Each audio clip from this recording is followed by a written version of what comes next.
This pandemic has definitely brought people out for some exciting things. Especially since everybody's been cooped up for so long, it was nice to get out and be able to do something in the sun. There's not a lot of things that are fun and that you can do just out. Dozens of first-time skydivers get ready to go up to the sky. We've had quite a surge in business operationally. We've been doing more jumps in the last few months than ever. We have had record weekends as far as people coming out to making tandems. There's actually been an uptake in people that want to jump. We've done a lot more tandems this year because of just everybody's getting out and doing something. This is actually my first time.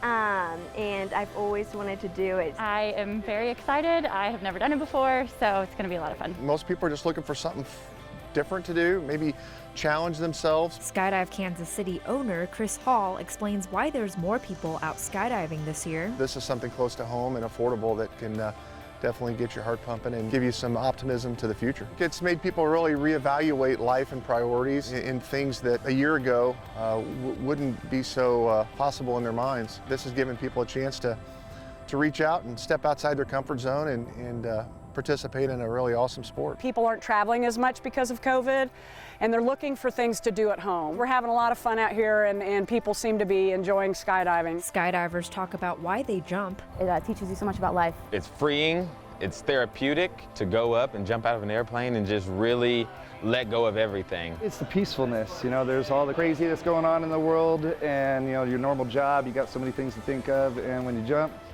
you just got one thing to worry about, and that's deploy the parachute, have fun. You are so focused on what you're doing, you kind of forget what was going on during the day and all your troubles. It's very liberating, so to speak, to just let all that go. It's not as much about adrenaline as much as it is just about being free and doing the things that make you happy, because you got to keep living life. They talk about how they feel in the sky. Free, totally free. I like the way my mind works when I'm skydiving. It's kind of like it forces you to focus. It's almost like a meditation. When you're skydiving, you can't think about anything else but skydiving. Used to be the adrenaline rush. Now it's that focus. Liberating, you know, it's very free. It's dancing, and it doesn't matter if you suck at dancing.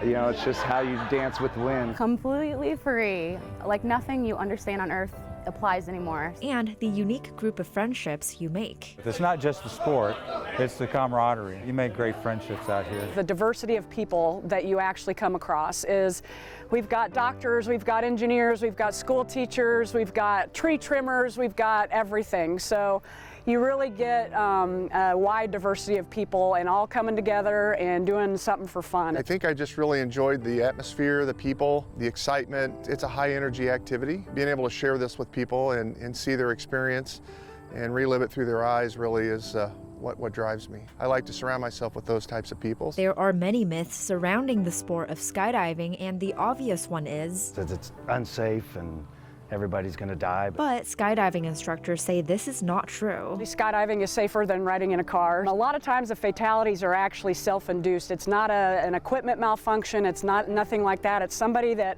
puts themselves in the position to actually hurt themselves. Skydiving instructors describe the safety procedures they go through. We have separate landing areas for regular jumpers and then high-performance jumpers. And there's a lot of things in place, not only with the drop zone, but with our national governing body as well. If you're coming out just doing a tandem, the safety measures we have is the harness system. There's also a lot of training that goes on before you make that tandem jump, both just a little bit with you, but your instructor.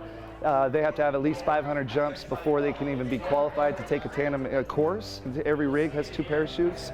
Those parachutes are maintained by certified riggers by the FAA. And then there's just a lot of training that if you're going to do it by yourself the first time, you know, there's about 6 hours of class that you're going to have to do for that. We do inspections on the airplane a lot, and everybody checks their equipment a lot. They double check, triple check all the time, always checking each other. And everybody's looking out after each other. You have to have your reserve, and it has to be packed by an FAA rigger, certified rigger, every 180 days. And I can't just pack it, it has to be packed by a professional. And so if you need it, you use it. Being one of the safety people at our drop zone, there is a lot of things put in place. Everything from currency, how often you jump and how many jumps you make a year, and the things that you're allowed to do. So like you can't jump a wingsuit, which everyone wants to do, until 200 jumps. And the whole idea is to get you comfortable with what's going on in the skydive before we let you put a wingsuit on. Likewise, you can't jump with a camera until 200 jumps for the same reason. As a tandem instructor, we do lots of checks on our gear. We inspect it regularly. All of our stuff is meticulously gone over by our owner. Not only the plane, but all of our gear and maintenance regularly. It's actually a very, very safe sport. Plus, extra safety procedures now during the COVID-19 pandemic. Using the masks in the plane and on the ground have obviously been our big measures. We have more hand sanitizer around. We try to clean things more often. If you're up close to somebody, that's when we have what we call buffs. Either you wear a mask or a buff. In the airplane, obviously you're in very, very close quarters with 14 people in the airplane. So while we're in the airplane, we wear a mask.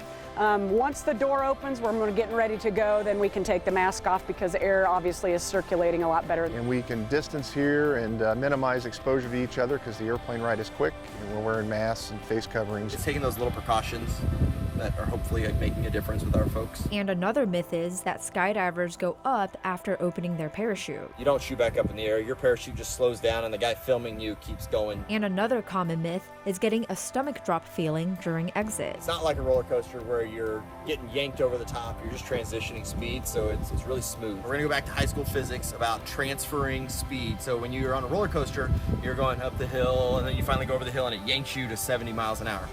Well, with skydiving, you're in a plane and you already have horizontal speed. So when we leave the plane, all we're doing is transferring horizontal to vertical. And as you make that transition, you're already doing 100 and 110 across the sky. So transitioning down to 120 or 130 in free fall, you don't really notice that speed up. Jennifer Fisher and other skydivers talk about how they got started in the sport. I did a tandem and it was so much fun. I decided I needed to learn on my own. I never thought 10 years ago after I did that tandem it would take me where I've jumped in Africa, jumped around the United States. And the reason I made my first jump, it was just something I wanted to try, see if I had the guts to do it, and turned out it wasn't as scary as I thought it was going to be. That was back before tandems, when it was actually scary. That was 40 years ago. So here I am, I'm still doing it. You know, I fell in love with the sport as a kid. My dad started skydiving when I was little, back in the 70s, and it's come a long way since then, the industry itself. But I've always had a fascination for aviation. Once I started skydiving in high school, I really never looked back. It's kind of got me to where I am with this business. Myself and my dad opened it in 1998. It was a